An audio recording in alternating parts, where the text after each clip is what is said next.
আচ্ছা, এখানে দুটো মাদারবোর্ড রয়েছে। হ্যাঁ স্যার। এই মাদারবোর্ড দুটোর মধ্যে একটা মাদারবোর্ড শর্ট আছে 24 পিন কানেক্টরের মধ্যে। তুমি কিভাবে চেক করবে কোন মাদারবোর্ডের মধ্যে শর্ট দেখাচ্ছে? কন্টিনিউটি মোডে দিতে হবে।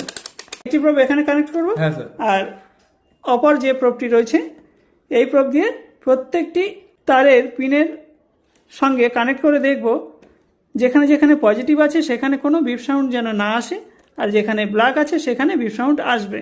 একটা জিনিস খেয়াল করছি, রেড কালারের যে তারগুলো রয়েছে প্রত্যেকটা বিপ সাউন্ড হচ্ছে। দেখো এখানে ইয়েলো কালার, এটাও পজিটিভ, কিন্তু এখানে বিপ সাউন্ড নেই। হচ্ছে না।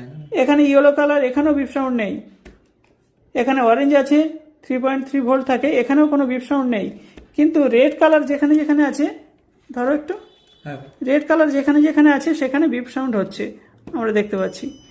তাহলে এই কানেক্টরটির মধ্যে আমরা শর্ট পাচ্ছি।